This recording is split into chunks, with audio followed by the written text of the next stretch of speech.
එක මගේ ඥාන වලට 100%ක් ගැලපෙනවා. යුක්තාණුවක් හැදුවොත්. හරි. මගේ ඥාන වලට 100%ක් ගැලපෙන යුක්තාණුවක් හැදුවොත්. ඒක ගර්භාෂයට තැම්පත් කරලා කලලයක් පිළියෙල වර්ග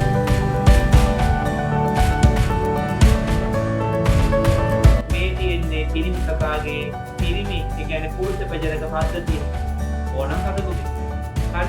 ඕනම් සතෙකුගේ කැන්සරේ තියා බලලා කියන්න පුළුවන් මේ තියෙන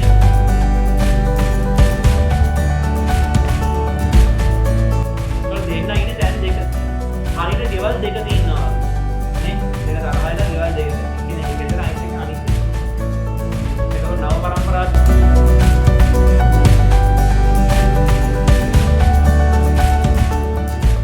අයිබෝවන් සුබ සන්ධ්‍යාවක් වේවා. දුරුතල හැමෝටම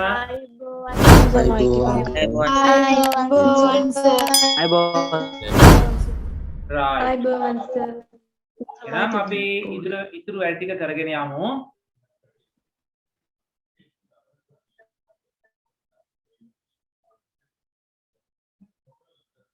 ඊයේ සතියේ අපි බද්ධ කිරීම දක්වා ඔක්කොම ඉවර කරා. ඇත්තටම ගොඩක් සතුටුයි.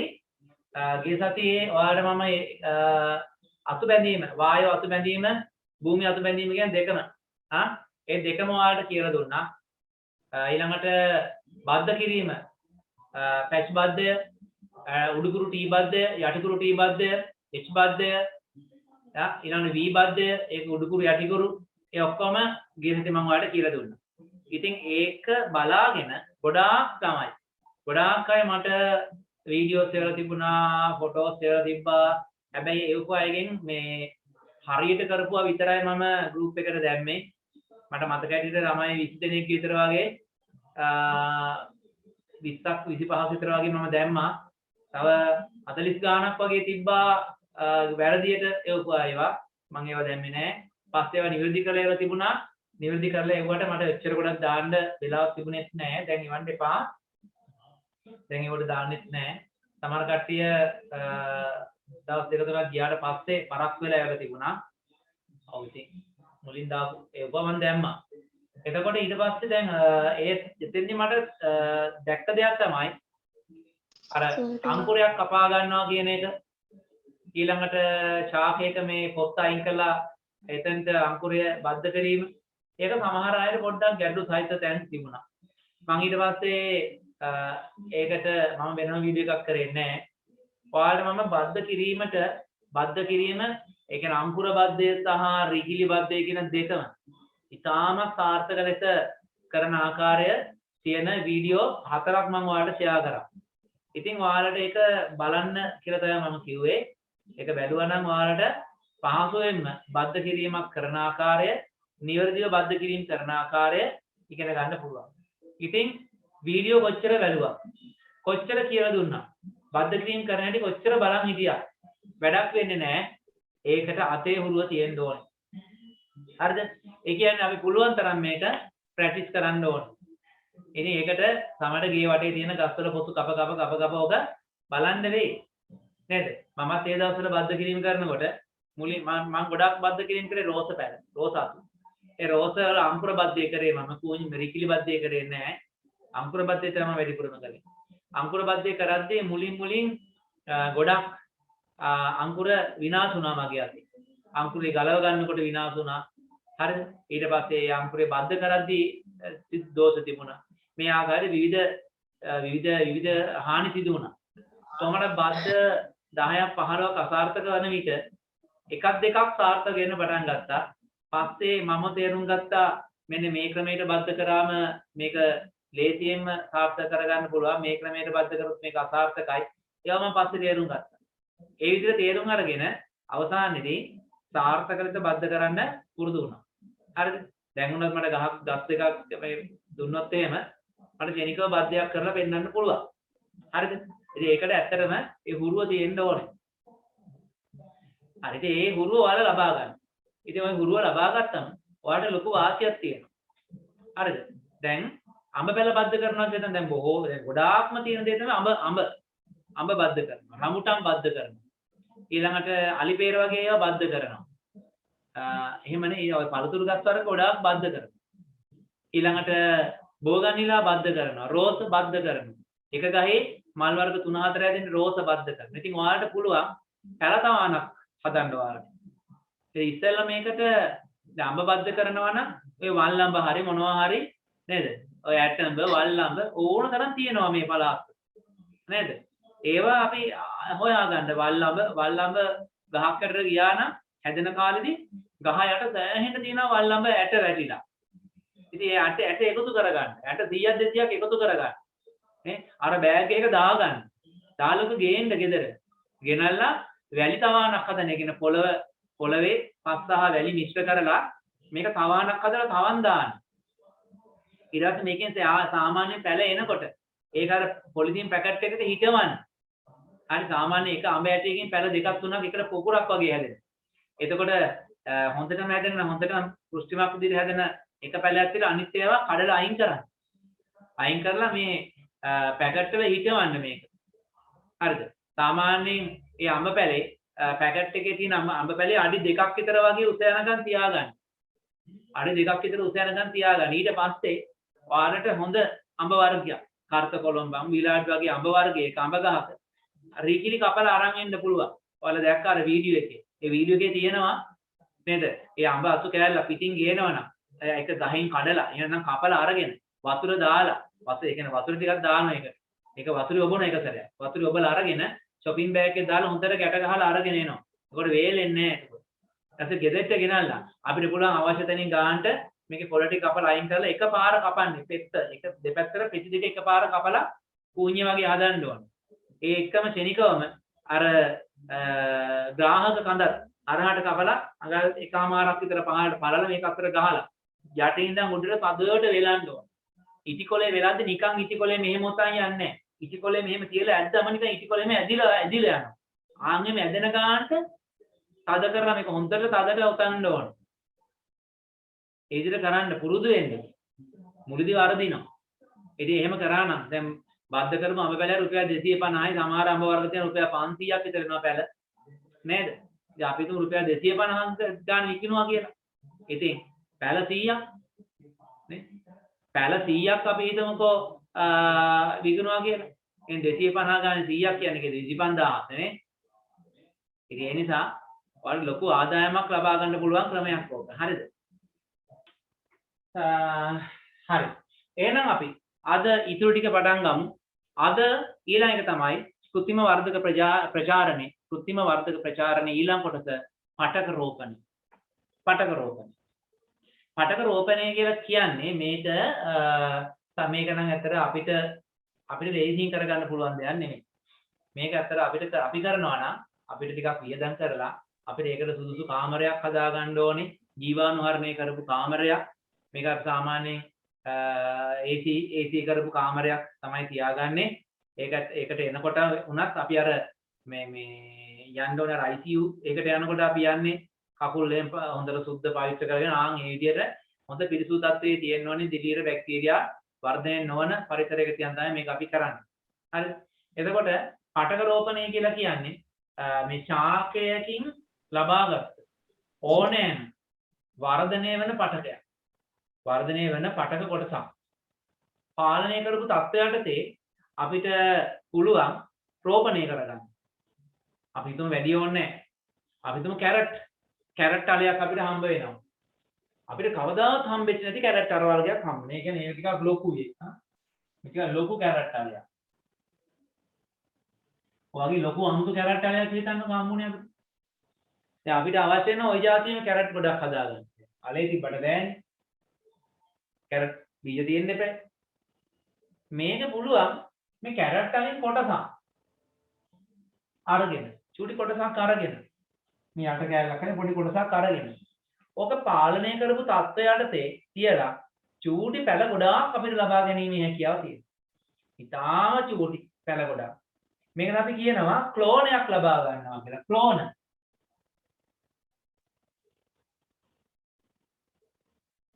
ක්ලෝනයක් කියලා කියන්නේ සර්වසම ජීවියෙක් ලබා ගැනීම. සර්වසම ජීවියෙක් ලබා ගන්නකොට අපි කියනවා ක්ලෝනයක් ලබා ගන්නවා. මිනිස් ක්ලෝනත් ගන්න පුළුවන්. ඒ වුණාට කරන්න තහනම්. මිනිස් ක්ලෝන කියන එකත් ගන්න පුළුවන්. ඒ කියන්නේ ඕනනම් පුළුවන් මගේ ඥාන එළියට අරගෙන ඒ විදිහටම මගේ ඥාන වලට 100%ක් ගැලපෙන යුක්තාණුවක් හැදුවොත් හරි මගේ ඥාන වලට 100%ක් ගැලපෙන යුක්තාණුවක් හැදුවොත් ඒක ගර්භාෂයක තැම්පත් කරලා කලලයක් විදියට වර්ධනය වෙන සකස් කළා හරිද ඊට පස්සේ ඒකෙන් දරුවෙක් බිහි කරා මගේ වයසට එනකොට ඒ ළමයා මං වගේමයි රූපයෙන් කිසි වෙනසක් නැහැ හැබැයි රූපයෙන් විතරයි වෙනසක් ගති ගුණ වලින් කතා බහ කරන විදිහෙන් දැනුමින් ඒ වයින් වෙනස්කම් තියෙනවා හරිද රූපේ එක හා සමානයි රූපය කියන එක සමානයි එහෙම කරන්න පුළුවන් ඒනට ඒක වර්තමානයේ තහනම් ඒක බරපතල ඒ කියන්නේ ඒ වගේ දෙයක් කරොත් එහෙම කෙලිම මරණ දඬුවම තමයි ලැබෙන්නේ හේතුව තමයි මිනිස් ක්ලෝන ගත්තොත් එහෙම ලොකු ගැටලුවකට මුහුණ දෙන්න වෙනවා අපි හිතමු උදාහරණයක් විදියට ඇමරිකාවේ ජනාධිපතිට බබෙක් හම්බ වුණා. ජනාධිපති නෙමෙයි එයාගේ නෝනාට බබෙක් හම්බ වුණා. හරි?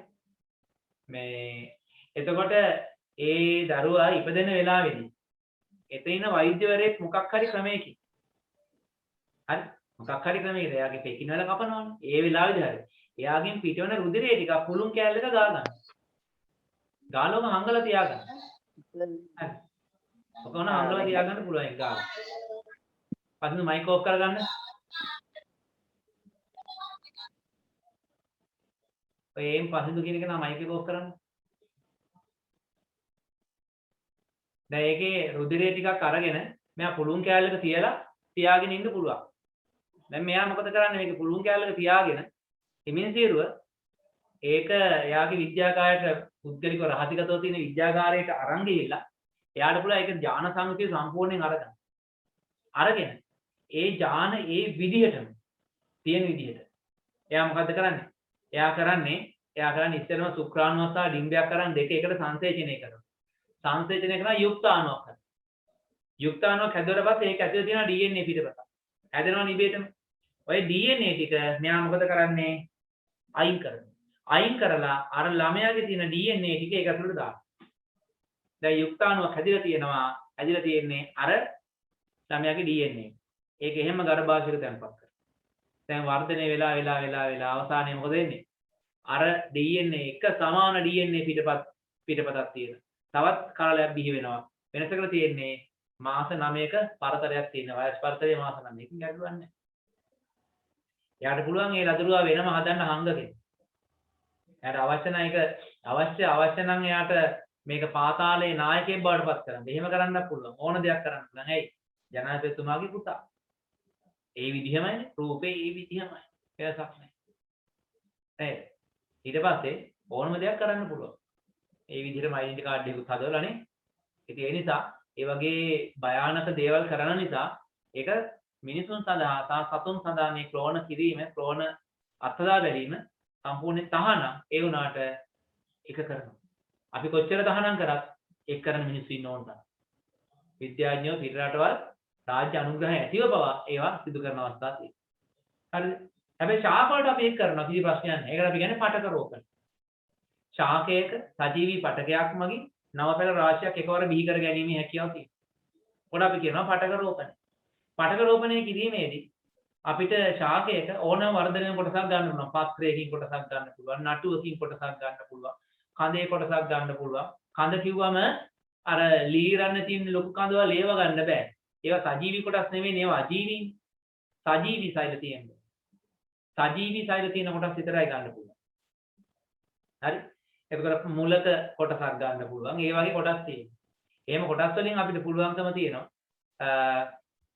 අලුත් නව ශාක බිහි කර ගන්න. දැන් V8ක් ගත්තොත් V8 පොත්තෙන් ගන්න පුළුවන්. V8 පොත්තෙන් ගන්න බෑ. හරි? ඒක අජීවීනේ. ඔන්න හාල් ඇටෙන් ගන්න පුළුවන්. හාල් ඇටෙනොත් බෑ. ඇයි ඒ?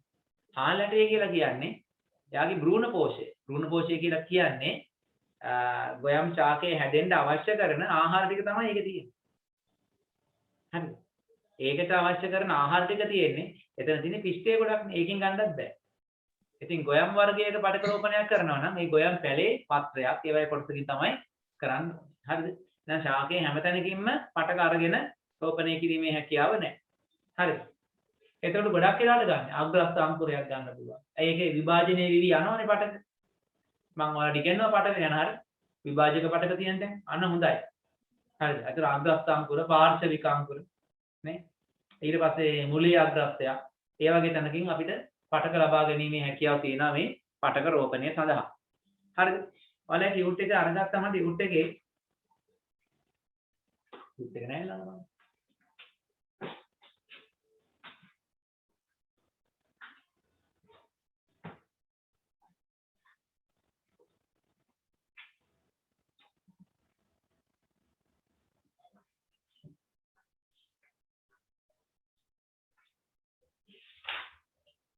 ටියුට් එක ගත්තාම ටියුට් එකේ මුල් ටික තියෙනවා ඔයාලගේ විස්තරය දාලා තියෙනවා.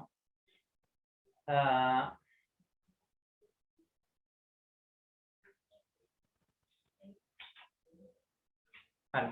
පටක රෝපණය කරගන්න ආකාරය. පටක රෝපණය කරගන්නේ පටක රෝපණය කිරීම සඳහා අපිට අවශ්‍ය වෙනවා පෝෂණ මාධ්‍යයක්. අපට අවශ්‍ය වෙනවා පෝෂණ මාධ්‍යයක්. ඒ පෝෂණ මාධ්‍ය හදාගැනීමේදී ඒවට අනිවාර්යෙන් මෙන්න මේ දේවල් ටික තියෙන්න ඕනේ මතක තියාගන්න. පටක රෝපණය සඳහා අවශ්‍ය රෝපණ මාධ්‍ය හදාගැනීමේදී ඒකේ අනිවාර්යෙන් සුක්‍රෝස් තියෙන්න ඕනේ.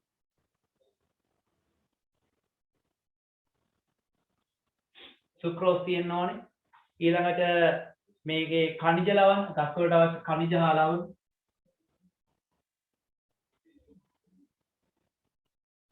ඊළඟට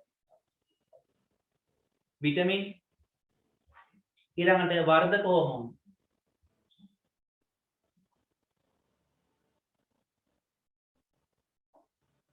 වර්ධක හෝමෝන වර්ගය කියන්නේ වර්ධක ද්‍රව්‍ය කියලා අපි කියන්නේ. වර්ධක ද්‍රව්‍ය එහෙම නැත්නම් වර්ධක හෝමෝන වර්ග තියෙනවා. එතකොට මේක ජල්‍යමය මාධ්‍යයක් තමයි අපි තියන්නේ. ඒ කියන්නේ ජෙලි එකක තියන්නේ. නිකන් ද්‍රවයක තිබ්බොත් මේක හැමතැනම පාවි යනවනේ පටකේ. එහෙම කරන්නේ නැහැ. අපි මේක ජෙලි එකක් වගේ එක තියන්නේ. හරිද? ඒ ජෙලි එක හදාගන්න තියෙනවා ඒගාර් කියලා කුඩු වර්ගයක්. ඒගාර්.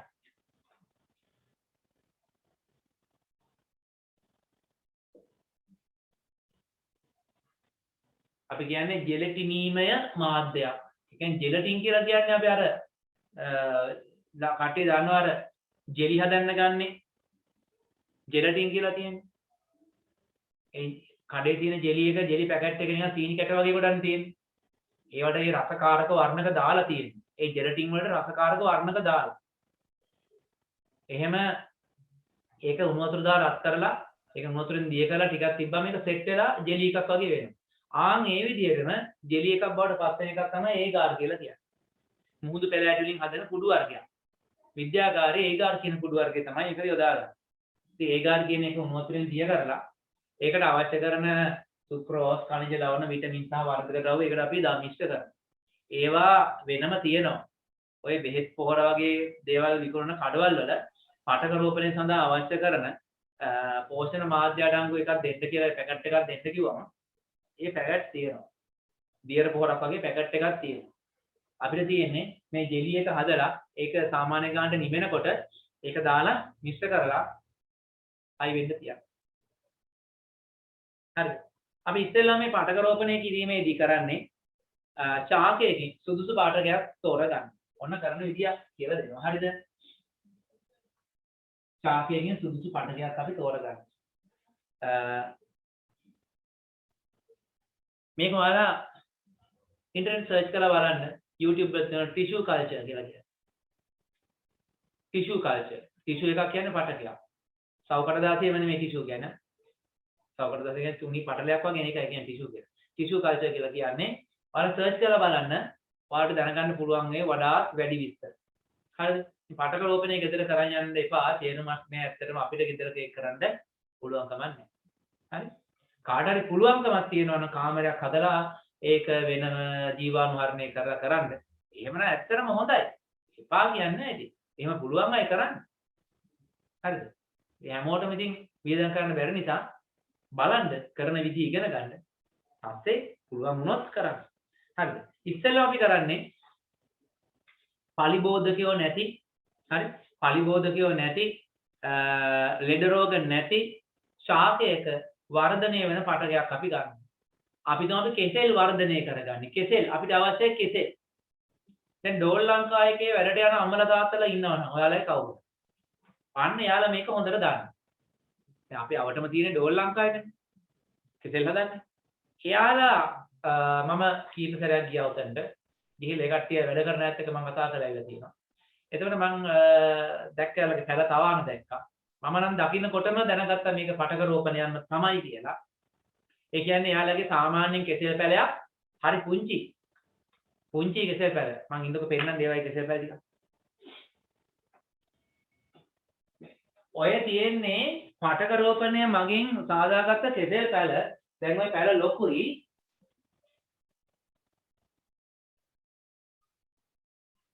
ඔය තියෙන්නේ පටක රෝපණය කරලා ඒ අර රෝපණ මාධ්‍යයෙන් ඉවත් කරගත්ත කෙසෙල් පැල.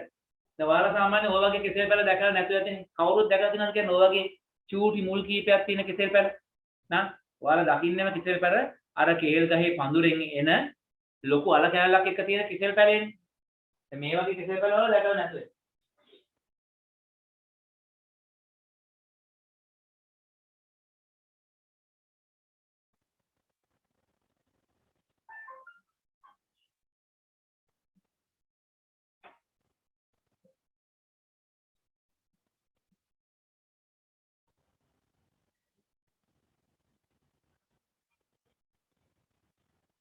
ඔය බලන්න ඔය උතන තියෙන්නේ ඔයාලට පේනවා පරීක්ෂණ නලයක් ඇතුලේ ටිකක් චූටි චූටි කූරු කූරු වගේ හැදිලා තියෙනවා.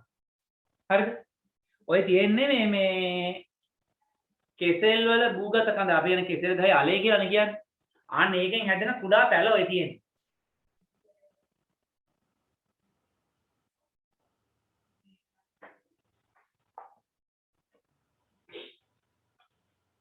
ඔය උතන සාමාන්‍යයෙන් ඔය එක කොටසක දැන් පැල තියෙනවා. දැන් 10ක් විතර තියෙනවා. ඔය අපි වෙන් කරන්න ඕනේ. වෙන් කරලා වෙන් වශයෙන් වර්ධනය කරලා ඊට පස්සේ තමයි අර පැකට් වල ඊටවන්න යොදාගන්නේ.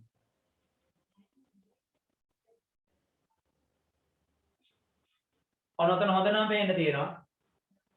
දැන් ඔකට අපි කියන්නේ මේ කිනකය වර්ධනය වීම කියලා කියන්නේ. ඒ කියන්නේ කෙසෙල් නම් කෙසෙල් ගහේ කෙසෙල් අලේ කියවන්නේ අලේ කියන්නේ නැත්නම් භූගත කඳ. ඒ භූගත කඳෙන් පොඩි කෑල්ලක්. ඔතන ඔබ පේනකට දැන් ඔයාලට දෙන්නේ ඔක නිකන් ඇඟිල්ල සයිස් කෑල්ලක් කියලා නෑ. ඕකේ ප්‍රමාණය ඇත්තටම කිව්වොත් එහෙම චූටි මුං ඇටයක සයිස් ප්‍රමාණයක් ඔය. ඔය ලංකර ලොකුට අරන් තියෙන්නේ. මුං ඇටට වඩා ටිකක් ලොකුයි. කවුපි ඇටයක් බෝන්චි ඇටයක් සයිස් විතර කෑල්ලක් ඔය. හරි? ඒකෙන් තමයි දැන් පැල තුනක් හැදිලා තියෙන්නේ. ඕකට කියනවා කිනකය වර්ධනය වීම කියලා. ඒ කිනකය හැදෙනවා කියලා තමයි අපි කියන්නේ. ඊට පස්සේ ඔය කරන වැඩේ තමයි ඕක තව ටිකක් වර්ධනය වෙන්න තියලා ඕක කෑලි දැන් ඔතන පැල තුනක් නම් ඕක කෑලි තුනකට කපනවා. කෑලි තුනකට කපලා වෙන් වෙන් වශයෙන් තියනවා. ඊට පස්සේ මොකද වෙන්නේ? ඒ වගේ වෙන වෙනම මුල් අදිනවා.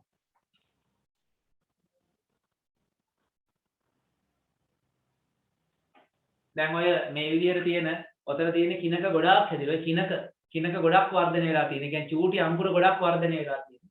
ඕවා තමයි ඊට පස්සේ වෙන් වෙන් වශයෙන් වෙන් කරලා අරගෙන වෙනම පැකට් වල දාලා පැල විදියට අපි භූමිය හිටවන්න කලින් පැකට් කරන්න ඕවා.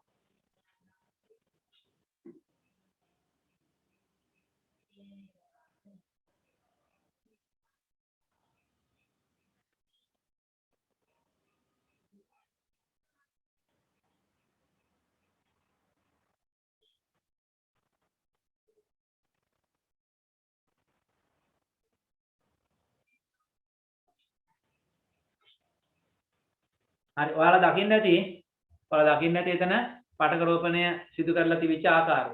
හරි එතකොට වර්ධනය වෙන පටක කොටසකින් තමයි අපි ඇත්තටම අපිට පටක රෝපණය සිදු කරගන්න පුළුවන්. වර්ධනය වෙන්නේ නැති කොටස් වලින් පටක රෝපණය සිදු කරන්න ගොඩාක් අමාරුයි. හරි ඒ කියන්නේ සාර්ථක වෙන්නේ නැහැ. වර්ධනය නොවන කොටස් ඒ කියන්නේ ඔක සෛල වර්ධනය වී යන්න එපා.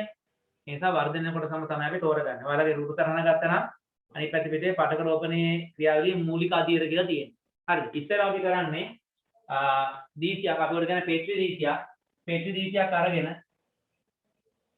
වීදුරුණි හදපු දීසියක් ඔකට අපි පෝෂණ අරගෙන රෝපණ මාධ්‍ය දානවා. රෝපණ මාධ්‍ය දැන් මේක පුරවන ජෙලි එක වගේ එක මේක පුරවනවා. ජෙලි පුරවනවා මේක. ජෙලි වර්ගය. පුරවලා අපි ජීවාණු හරණය කරපු පටක කොටස් මේක මත තැම්පත් කරනවා. ජීවාණු හරණය කරපු පටක කොටස් ගොඩක් වෙලාවට අපි මේක කරන්නේ මේ වගේ DC එක නම් වහන්න පුළුවන් DC එක තමයි දාන්නේ. නැත්නම් කේතු ප්ලාස්ටික් වලත් මේවා දානවා. ඔයාලා රූප සටහන තියෙන කේතු ප්ලාස්ටික් වල දාපු අවස්ථාව. දැන් මේක මෙහෙම රෝපණ අර වර්ධන ද්‍රව්‍ය ජීවාණු හරණය කරපුවා ඒ කියන්නේ විස බීජ නාශක දියර වලින් සෝදලා මේවා මේකෙත් තැම්පත් කරනවා. ඊට පස්සේ මේවත් ජීවාණු හරණය කරපු. ඒ කියන්නේ මේක සාමාන්‍යයෙන් කරන්නේ වයින් ස්ප්‍රීට් දැල්ලකින් වයින් ස්ප්‍රීතු ලාම්පුවක් අර ස්ප්‍රීතු ලාම්පුවක් අරගෙන ඒක දැල්ලෙන් තමයි මේවා මේ කටවල් රත් කරනවා. එතකොට ඒකේ තියෙන විස බීජ ඔක්කොම විනාශ වෙනවා. ඊට පස්සේ මේවා පියනුනකින් වහනවා. මේක රත් කරන්නේ නැහැ. මේවා රත් කරොත් මම තැම්බෙනවනේ. ඊට පස්සේ මේවා එහෙම මේ කාමරය ඇතුලේ තියලා තියෙනවා. ඒකට අදාළ උෂ්ණත්වය එක් එක් ශාක වලට වෙනස් වෙනවා. ඒවා ඉතින් අපි වෙන වෙනම හොයාගන්න ඕනේ. ඒ ශාක වලට අදාළ උෂ්ණත්වය කොච්චරද කියලා. ඒ අනුව ඒ කාමරයේ උෂ්ණත්වය පාලනය කරන්න ඕනේ. වායු සමන යන්ත්‍රයකින් ඒක අපිට කරගන්න පුළුවන්කම තියෙනවා. දැන් ඔක ඔහොම තියලා තිබ්බම සතියක් විතර යනකොට මෙයා ටික මෙයාගේ චූටි අට දැක්කනේ අංකුර වගේ එනවා. අපි ඔකට කියනවා කිනකය වර්ධනය වීම කියලා. කිනකය.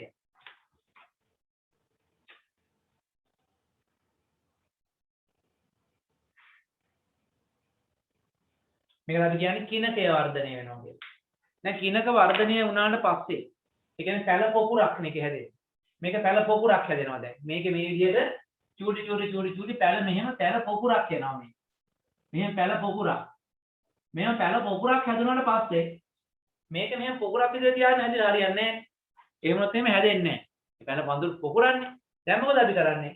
මේ කිනක වෙන් කරනවා. සියුම් පිහි තියෙනවා. සියුම් පිහි වලින් අපි මේවා කපනවා. තාම මුල් ලැබිලා නැහැ. අපි මේවා කපනවා. කෑලි කපලා ඒ කියන්නේ මෙයාගේ මේ භූගත කඳේ කෑලි අලේ වගේ කොට හිතන්නකො. ඒකෙන් කෑලකුත් එක්ක ඉතුරු වෙන විදිහට මේක කපනවා. කපලා වෙනම දීසියක වෙනම රෝපණ මාධ්‍යයේ තියෙන දීසියක මේක අපි තැම්පත් කිරීම කරනවා. වෙනම රෝපණ මාධ්‍ය සහිත දීසියක මේක අපි ආයතරයක් තැම්පත් කරනවා. ඒ කියන්නේ මේ වගේ ලොකු දීසියක් පෙට්ටි දීසියක් අරගෙන මේකේ අර කිනක වෙනම තියෙනවා මෙහෙම එක වෙනම තියෙනවා මෙහෙම.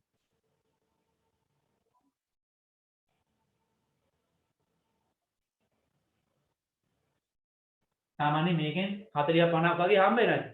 හරි. ඉතින් ඒක ඔක්කොම වෙනම තියෙනවා. කිනක වෙනම වර්ධනය වෙන්න ඉඩ හරිනවා. කිනක වෙනම වර්ධනය වෙන්න ඉඩ හරියරම ටික දවසක් යනවා සතියක් වඩා යනවා කාලයක්. යනකොට අපිට පේනවා මේ වයින් චූටි මුල් ඇදෙනවා මුල් එනවා. ආන දැන් වැඩේ හරි. මුල් ඇවිල්ලා මුල් එනවා දැන්. මේ මුල එනකොට මෙයා ටිකක් ලොකු වෙලා. මෙයා ටිකක් ලොකුයි මුලක් එනවා. සාමාන්‍ය කාලට මුල් ආවට පස්සේ අපිට පුළුවන් කුඩා පැකට් අරගෙන කොම්පෝස්ට් හොරනවා තියෙන කුඩා පැකට් අරගෙන ඔය පැකට් එකේ අපිට පුළුවන් මේවා හිටවන්න පුළුවන්. කුඩා පැකට් වල හිටවනවා.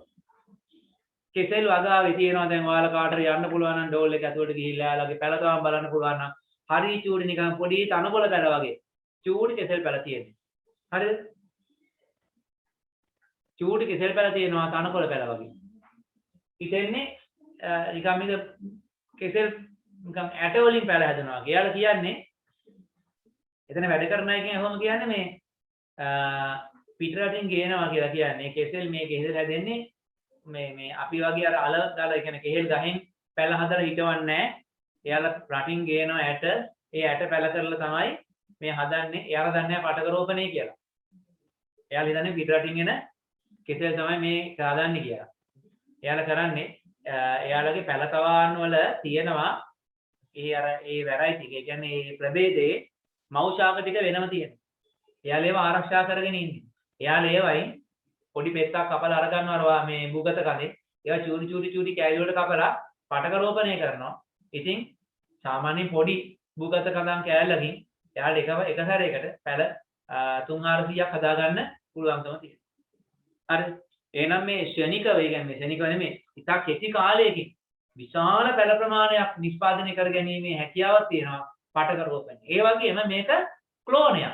ශාක ක්ලෝනයක්. ඒ කියන්නේ සර්ව සමයි. දැන් ඔයාලගේ විතර පැණි දොඩම් මම හැමදාම ගන්න උදාහරණයක්. ඔයාලගේ විතර පැණි දොඩම් තියෙනවා නම් පැණිම මේ රසයි නම් ඒ දොඩම්. හරිද? ඒක දැන් ලේයර් කිරීමෙන් අතු බැඳලා අපිට පුළුවන් ඕන නැහැ. ඒ කියන්නේ ලේයර් කිරීම මගින් නව ශාකයක් බිහි කරගන්න පුළුවන්. හරි? එහෙම නැත්නම් බද්ධ කිරීම මගින් එයාගේ තව ශාකයක් බිහි කරගන්න පුළුවන්. හැබැයි ඔක්කොටම වඩා සාර්ථකයි. ඔක්කොටම වඩා සාර්ථකයි.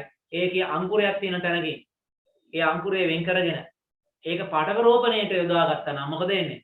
එහෙනම් ඒක ලස්සනට පටක වලින් පැල ගොඩක් ලබා ගන්න පුළුවන්. ඊට පස්සේ වත්ත පුරා හිටවන්න පුළුවන්. අර මව් ශාකයට ස්වර්ව සම පැල මව් ශාකයට 100ක් සමාන පැල විශාල ප්‍රමාණයක් ලබා ගැනීමේ හැකියාව තියෙනවා. කාටද පුළුවන්කම තියෙනවා නම් වැඩිපුර YouTube එක බලලා විස්තර හොයාගෙන පටක රෝපණය කරන්න හැකියාව තියෙන ඇතිනේ. හරි. එතකොට ඔයාලගේ ටියුට් එකේ පටක රෝපණය සම්බන්ධ ප්‍රධාන පියවර ටික ඔක්කොම මම කියපු ටික තියෙනවා. ඊළඟට පටක රෝපණය මගින් පාසඳාම වාසි අත් කරගන්න පුළුවන්. මම කියපු වාසිත් තියෙනවා. මව් ශාකයේ සාරසම දුහිතෘ පැල ලබා ගන්න පුළුවන්. ඊළඟට එකවර පැල විශාල සංඛ්‍යාවක් ලබා ගන්න පුළුවන්. ඊළඟට කෙටි කාලයකින් පැල ලබා ගන්න පුළුවන්. ඊළඟට දැන් මේ පැල අපි පැල 100 පැල 500ක් විතර හදනවා නම් අපි සාමාන්‍ය වත්තේ හදනවා නම් පැල කෙසෙල් පැල 500ක් අපිට ඕනේ ලොකු ඉඩමක්. හැබැයි මේකට ඕනේ පොඩි කාමරයක් විතරයි. චූටි කාමරයක වරකට කෙසෙල් පැල 500ක් 1000ක් වුණත් හදා ගන්න පුළුවන්. හිතන්න නේද? කුඩා ඉඩක විශාල පැල සංඛ්‍යාවක් හදා ගැනීමේ හැකියාව පවතිනවා. හරිද? ඊළඟට ඔය හිතකර ජාන තියෙන ශාක, එහෙනම් දෙමුහුම් කරපු ශාක, අන්න ඒවයේ පැල විශාල සංඛ්‍යාවක් ලබා ගන්න ඕන නම් එකවර ක්ෂණික ඉක්මනට අපිට කරන්න තියෙන හොඳම දේ තමයි පටක රෝපණය කිරීම. හරි? අපි මේ ටික ලියාගෙන පටක රෝපණයේ ටික ලියාගෙන අපි ඊළඟ කතා කරමු වර්ධක ප්‍රචාරණයේ තියෙන වාසි සහ වර්ධක ප්‍රචාරණයේ තියෙන අවාසි ගැන අපි කතා කරමු.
හරි සර්. හරි. එතකොට බලමු අපි වර්ධක ප්‍රචාරණයේ ප්‍රජනනයේ තියෙන වාසි. හරි. ශාකවල වර්ධක ප්‍රචාරණයේ ශාකවල වර්ධක ප්‍රජනනයේ තියෙන වාසි තමයි බීජ නිපදවන්නේ නැති ශාක තියෙනවා නම් ඒ වගේ නව පැල බිහි කරගන්න තියෙන එකම ක්‍රමය තමයි වර්ධක ප්‍රචාරණය. හරි. බීජ නිෂ්පාදනය වෙන්නේ නැත්නම් එයාගේ අපිට පුළුවන් එක පත්‍රයක් එහෙම නැත්නම් මුලකින් එහෙම නැත්නම් අතු කෑල්ලක් වගේ දෙයකින් තමයි එයාලව පැල කරගන්න වෙන්නේ නේ. බීජ නිෂ්පාදනය කරන්න ශාක තියෙනවනේ. දැන් වර්ධකස් වල බීජ නැහැනේ. නේද? දැන් අන්දර වගේ දෙයක් ගත්තොත් බීජ නැහැනේ. රෝස ගත්තොත් බීජ අපිට හොයාගන්න අමාරුයිනේ. තිබ්බත් ඒවා පැලවෙන්නේ නැහැනේ. නේ? සමහරට පැලවෙන්න ගොඩාක් අමාරුයිනේ. ඒ නිසා බීජ නිෂ්පාදනය කරන්නේ නැති එහෙම නැත්නම් බීජ නොමැති ශාකවල නව පැල බිහි කර ගැනීමට වර්ධක ප්‍රචාරණය අපිට අවශ්‍යයි. ඊළඟට මව් ශාකයේ සර්ව සම ශාක ලබා ගන්න ඕන. මව් ශාකයේ සර්ව සම ශාක ලබා ගන්න ඕන නම් තියෙන එකම ක්‍රමය තමයි වර්ධක ප්‍රචාරණය. ඊළඟට ඉක්මනටම පැල ලබා ගන්න ඕන. ඉක්මනටම පැල ලබා ගන්න ඕන. පැල ගොඩක් ඉක්මනට ගන්න ඕන. තියෙන හොඳම ක්‍රමය තමයි වර්ධක ප්‍රචාරණ ක්‍රමය. හරි. වර්ධක ප්‍රචාරණ ක්‍රමයෙන් තමයි පැල ගොඩක් එකවර ලබා ගන්න පුළුවන්. නේ? දැන් මඤ්ඤොක්කා දඬු ගොඩක් හිටේවොත් එකපාර ගොඩක් ගන්න පුළුවන් නේ. දැන් උග්ගස්තර උඩ දඬු කෑලි කෑලි කපලා ගොඩාක් එකපාර හිටවලා මුළු ඉඩමක්ම එකපාර වගා කරන්න. නේද? පැල විශාල සංඛ්‍යාවක් කෙටි කාලෙකදී ලබා ගැනීමේ හැකියාව තියෙනවා වර්ධක ප්‍රචාරණය මගින්. ඊළඟට රෝග හා පලිබෝධකයන්ට ඔරොත්තු දෙන ශාක බිහි කරගන්න පුළුවන්. ඒ කියන්නේ මෙහෙම. දැන් රෝග වලට සහ පලිබෝධකයන්ට ඔරොත්තු දෙන ශාකයක් තියෙනවා නම් එයාලගෙන් වැඩි වශයෙන් පරම්පරාව බිහි කරගන්න පුළුවන් කියන කතාව. නැත්තම් මේ අලුතෙන් රෝග වලට සහ පලිබෝධකයන්ට ඔරොත්තු දෙන ශාක ඉබේට බිහි වෙනව නෙමෙයි. හරි? අපි හිතමුකෝ අපි හැදුවා කියලා. ජාන වෙනස් කරලා මොනවා හරි කරලා අපි රෝග වලට සහ පලිබෝධකයන්ගෙන් සිදුවන හානි වළක්ව ගන්න විදිහට අපි හදනවා ශාකයක්. ඉතින් ඒ ශාකේ පැල විශාල ප්‍රමාණයක් ලබා ගන්න කරන්න පුළුවන්. එකම දේ තමයි ජාන වෙනස් වෙන්නේ නැති වෙන ගන්න එපා. ඒක තමයි වර්ධක ප්‍රචාරණය. හරිද? ඊළඟට තියෙනවා අහිතකර දේශගුණික හා පරිසර තත්ත්වයන් වලුත් දෙන පැල විශාල ප්‍රමාණයක් ලබා ගන්න පුළුවන්. අපි තුමු ජාන වෙනස් කරලා නියගයට ඔරොත්තු දෙන ශාකයක් හැදුවා. උදාහරණයක් විදිහට නියගයට ඔරොත්තු දෙන බඩීනිකු හදනවා. එතකොට නියගයට ඔරොත්තු දෙන බඩීනිකු හැදුවට පස්සේ එයා මේ පැලේ හැදිලා වර්ධනය වෙලා එයා පරාගණය වෙලා ඒකෙන් කරලක් හැදුනා වෙන්නේ මොකද්ද? ඒ පරාගණය වෙන කොහෙන් හරි ගහගන්න. ඒකේ නියගයට ඔරොත්තු දෙන ගති ලක්ෂණ නැහැනේ. එතකොට මොකද වෙන්නේ? ඒ පරාග මිශ්‍ර වෙලා අපි හදපු එකේ ජානයි අර සාමාන්‍ය මේ තියෙන ජානයි මිශ්‍ර වෙලා අපිට අවශ්‍ය නැති බීජ තමයි පැල තමයි ලැබෙන්නේ. අන්න ඒ වගේ වෙලාවදී අපිට පටක රෝපණය තමයි අපිට එතෙන්දි පිටට එන්නේ. මේ පටක රෝපණය කරලා අපිට පුළුවන් ඒ ශාකයේ විශාල වශයෙන් පැල මේ නිපදවා ගැනීම අපිට පුළුවන්. හදා ගන්න පුළුවන්. ඒකයි දැන් ඔයාලා ටියුට් එකේ දාලා තියෙන ඔය රෝග හා පලිබෝධ හානි වලට ප්‍රතිරෝධී ප්‍රභේද හඳුනාගෙන බෝ කරගත හැකි වීම. බෝ කරගත හැකි වීම. ඊළඟට අහිතකර පරිසර වෘත් දෙන ප්‍රභේද සකස් කරගත හැකි වීම. නේ? සකස් කරගෙන තව දී කරගත හැකි වීම. එතකොට අවාසි තමයි මොකද්ද? නව ප්‍රභේද නැති වෙන්නේ. එකම ශාක වර්ගයක්. අලුත් ශාක බිහි වෙන්නේ. මොකද අලුත් ශාක බිහි වෙන්නේ නැහැ කියන්නේ. දැන් බලන්නකෝ ඔයාලා දැන් ඔයාලගේ අම්මගේ තාත්තගේ තියෙන ගති ලක්ෂණ වල මිශ්‍රණයන්නේ ඔයාලා. දැන් මම ගත්තොත් මගේ අම්මගේ තාත්තගේ ගති ලක්ෂණ මිශ්‍රණයනේ මම. නේද? දැන් ඔයාලගේ පවුලේ අපි හිතමුකෝ දැන් මෙහෙම වෙනවා කියලා කවුරු හරි අම්මා කෙනෙකුගේ තාත්තා කෙනෙකුගේ ඉන්නවා. එයාට හම්බ වෙන සියලුම ගැහණු ළමයි සම්පූර්ණයෙන්ම 100%ක් අම්මා වගේ. පිරිමි ළමයි 100%ක් තාත්තා වගේ. වැඩක් නැහැ.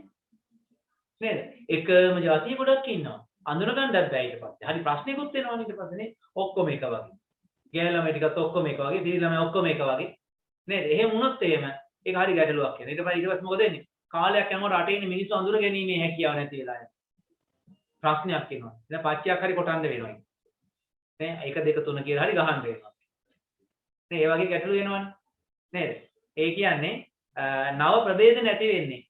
නව ප්‍රභේදන ඇති වෙන්න නම් ලිංගික ප්‍රජනනය තියෙන්න ඕනේ. ඉතින් වර්ධක ප්‍රජනනය තිබ්බා වෙන්නේ මොකද්ද? නව ප්‍රභේද නැති වෙන්නේ නැතුව එකම ජාතියේ ජීවීන් බිහිවීම තමයි සිදු වෙන්නේ. ඒක අවාසියක්. මොකද කාලෙන් කාලට නව ප්‍රභේදන බිහි වෙන්න ඕන. එහෙම නොවුනොත් මොකද වෙන්නේ? මේ වෙනස් වෙන පරිසරයට ඔරොත්තු දෙන්නේ නැති වෙලා එයාලා සම්පූර්ණයෙන් පරිසරයෙන් ඉවත් වෙලා යනවා. දැන් සමහර ශාක වර්ග, සමහර සත්තු මේ පරිසරයෙන් සම්පූර්ණයෙන් ඉවත් වෙලා තියෙනවා. අපි ඉගෙන ගත්ත 9 වසරේදී පොසිල ගැන ඉගෙන ගත්තා. නේද? හේතුව තමයි මොකද්ද? වර්තමාන පරිසරයට ඒ සතුන් අනුවර්තනය වුන්නේ නැහැ. ඒ අනුවර්තනය වෙන්න බැරි වුණේ ඇයි? එයාලගේ ලිංගික ප්‍රජනනය නියමිත ජාන වෙනස් වීමෙන් සිදුුනේ නැති නිසා.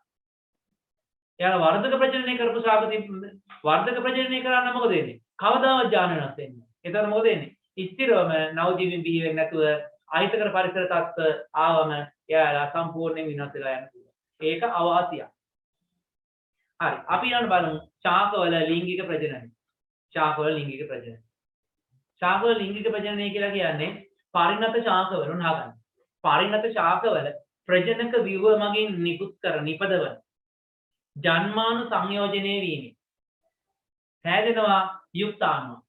ඒ යුක්තාණුව පරිණත වෙලා ඒක බීජයක් බවට පත් වෙනවා. බීජයක් හෝ බීජ කිහිපයක් බවට පත් වෙනවා. ඒ බීජ මගින් නව පැලයක් බිහි වෙනවා. ඔන්න බලන්න ක්‍රියාවලිය. හරිද? මොකද්ද? පරිණත ශාකයක ප්‍රජනක ව්‍යුහ මගින් ඇති කරනවා ජන්මාණු. හරිද? පරිණත ශාකයක ප්‍රජනක ව්‍යුහ මගින් ඇති කරනවා ජන්මාණු. ජන්මාණු වර්ග දෙකයි. හරිද? එකක් ස්ත්‍රී ජන්මාණු, අනිත් එක පුරුෂ. මේ ස්ත්‍රී සහ පුරුෂ කියලා කියන්නේ මේ සතුන්ට විතරයි. සතුන්ගේ ජන්මාණු වලට තමයි ස්ත්‍රී ජන්මාණු කියලා කියන්නේ.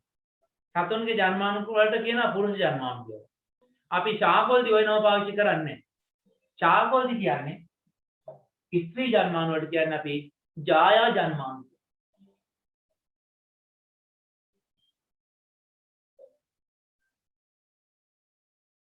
නේ පුරුෂ ජන්මාණු වලට කියන්නේ පුංජම්මාණු.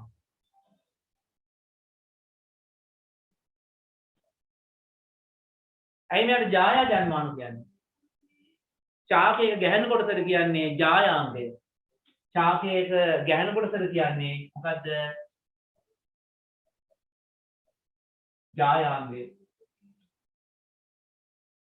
නේ ඔයාලා ඔක මතක තියාගන්න මේ කොටස් ටික මකලා මෙතන උඩට ඉස්කිල්ලක් දාලා මතක තියාගන්න. එහෙම මතක තියාගන්න කමන්නේ. එතකොට පිරිමි කොටසට කියන්නේ කුමාංගය. පිරිමි කොටසට කියන්නේ කුමාංගය කියලා. එහෙනම් තමයි කියන්නේ පුංජන්මානු.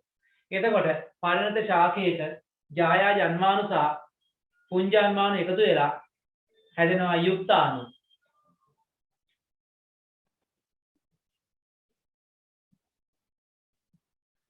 මේ යුක්තාණුව මගින් හැදෙනවා මොකද්ද? බීජ. මේ විදිහට පරිණත වෙච්ච බීජයක් මගින් නව පැලයක් බිහි වෙනවා. ආන්න ඒකට අපි කියනවා ශාකවල ලිංගික ප්‍රජනනය කියලා. ශාකවල ලිංගික ප්‍රජනනය. දැන් අපි දැනගන්න ඕනේ ශාකවල ලිංගික ප්‍රජනනය සිදු වෙන්න. ශාකයක ලිංගික ප්‍රජනනය සිදු වෙන්න නම් එයාගේ ප්‍රජනක ව්‍යුහ දෙකක් තියෙනවා. හරි. ඒ කියන්නේ ජායාංගය සහ කුමාංගය කියලා කොටස් දෙකක් මෙයාට තියෙනවා. මේක කොහෙද තියෙන්නේ? සත්තුන්ගේ නම් අපිට කෙලින්ම බලා ගන්න පුළුවන්. මේ තියෙන්නේ පිරිමි සතාගේ පිරිමි ඒ කියන්නේ පුරුෂ ප්‍රජනක පද්ධතිය. ඕනම සතෙකුගේ. හරි. ඕනම සතෙකුගේ ගැහණු සතෙක් දිහා බලලා කියන්න පුළුවන් මේ තියෙන මේ ගැහණු සතාගේ ස්ත්‍රී ප්‍රජනක පද්ධතිය කියලා අපිට කියන්න පුළුවන්. එහෙම කිව්වට ඔයාලා ගහක දැකලා තියෙනවද? මේ තියෙන්නේ ගහේ මේ කෑල්ල ගහේ ගැහණු කොටස. මේ කෑල්ල ගහේ පිරිමි කොටස. එහෙම කියලා අපිට ගහක් දිහා බලලා වින් කරන්න පුළුවන්ද? කියන්න බලන්න. ඔය ගස්වල ගැහණු කොටස පිරිමි කොටස කියලා කෑලි දෙකක් වෙන් කරලා ගන්න පුළුවන්ද? දැකලා තියෙනවද එහෙම? නෑ සර්. එහෙම දකින්න ලැබෙන්නේ නැහැ. හැබැයි ඔය කොටස් දෙක වෙන් වශයෙන් බලා ගන්න පුළුවන් තැනක් තියෙනවා. ඒක තමයි ශාකයක ප්‍රජනක ව්‍යුහය. ඒකට අපි කියන්නේ පුෂ්පය කියලා. ඒකට අපි කියන්නේ පුෂ්පය. පුෂ්පය. මේ පුෂ්පයක් ගත්තට පස්සේ පුෂ්පයේ ප්‍රධාන කොටස් ටිකක් තියෙනවා අපි ඉගෙන ගන්න ඕනේ. පුෂ්පයේ ප්‍රධාන කොටස් ටිකක් අපි මේවා 7 වසරේදී ඉගෙන ගත්තා. 7 දී පුෂ්පයේ ප්‍රධාන කොටස් ඉගෙන ගත්තා. හරිද? ඊට පස්සේ අපි ආයතන දැන් මේ 10 වසරේදී මේ පුෂ්පයේ ප්‍රධාන කොටස් ටිකක් ඉගෙන ගන්නවා. ඒ ඉගෙන ගනිද්දී 7 ඉගෙනගත්ත සියලුම දේවල් ඉගෙන ගන්නෑ. අපි ප්‍රධානම කොටස් 4ක් ගැන අපි ඉගෙන ගන්නවා. වැදගත්ම කොටස් 4ක් ගැන අපි ඉගෙන ගන්නවා. ඒක මෙන්න මෙහෙම. මම දැන් අඳිනවා පුෂ්පයක්.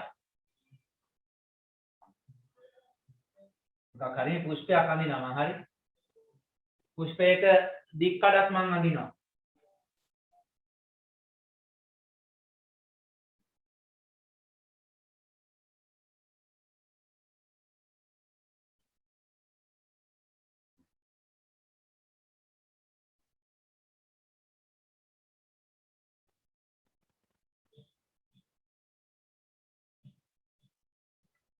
හරි ඔය විදිහට තියෙනවා. දැන් මේකේ ඇතුලේ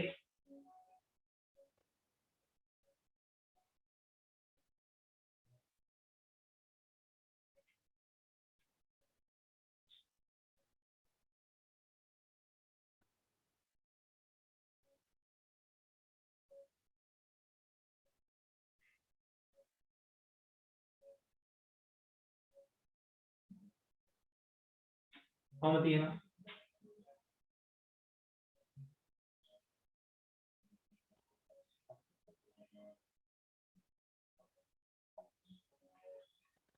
කොහොම කොටස් තියෙනවා? මේක ඇතුලේ චූටි නිකන් දිත්තර වගේ තියෙනවා.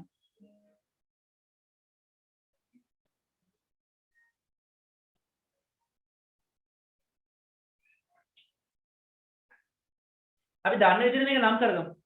right? මේකට කියන්නේ මොකක්ද කියලාද? නටුව එහෙම නැත්නම් වෘත්තය. නටුව එහෙම නැත්නම් අපි කියනවා වෘත්තය. එතකොට මෙන්න මේක ආවරණය කරපු මෙන්න මේවා. මේවා මේ වටේ තියෙන මෙන්න මේ කොළ පාට ටික. කොළ පාට තියෙනවා. එයාට කියන්නේ මොනවා කියලාද? මණිපත්‍ර. එයාට කියනවා මණිපත්‍ර. හරි. එතකොට මෙන්න මේ ලොකුවට තියෙන ඒවාට දලපත්‍ර.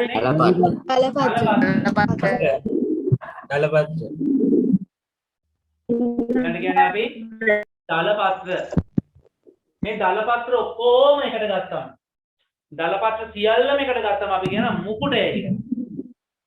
දලපත්‍ර සියල්ලටම කියනවා මුකුටය කියලා.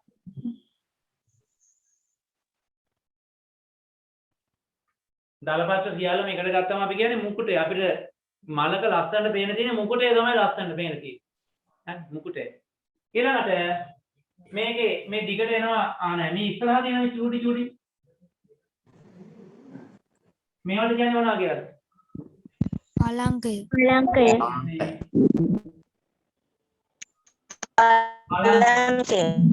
මේවට කියනවා රේණු.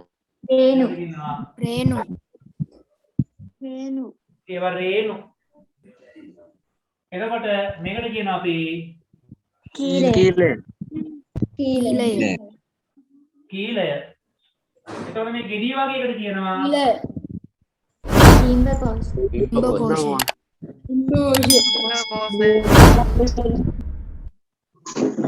බිම්බකෝෂය.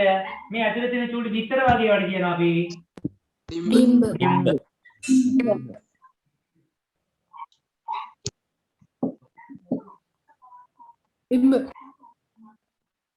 මේකට කියනවා අපි ඩිම්බ කියලා. හරි. ඔක තමයි ප්‍රධානම කොටස් ටික. හරිද? ඔක තමයි ප්‍රධානම කොටස් ටික. අපි ඉස්සෙල්ලාම බලමු මේ පුෂ්පයක මේ මණිය එහෙම නැත්නම් මණිපත්‍ර වලින් කරන කාර්යය. දැන් ඔයාලා දැකලා ඇති. දැන් හිතන්න ගෙදර වද තියෙනවා නම් වදමල් තියෙනවා නම් හරිද? ගෙදර වද පුෂ්පය තියෙනවා නම් එහෙම නැත්නම් මොනවා හරි මල් වර්ගයක් ඇති. මේ මලේ පොහොට්ටුව ගත්තොත් ඒ පොහොට්ටුව තියෙන්නේ මෙන්න මේ වගේ. මම මේ හරි අඳලා පේනවා. හරි? මලේ පොහොට්ටුවක් ගත්තොත් කොහොම තියෙන්නේ?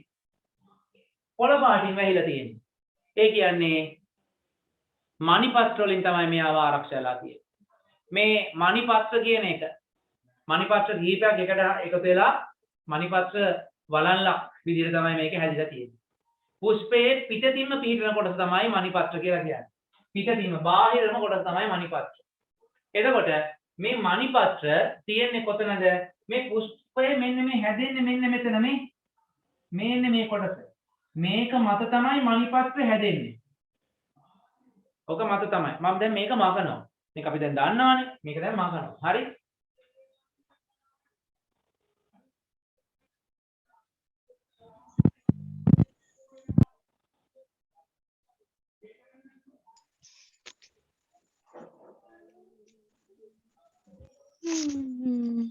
දැන් ඔය පුෂ්පේ නටුව තියෙනවනේ.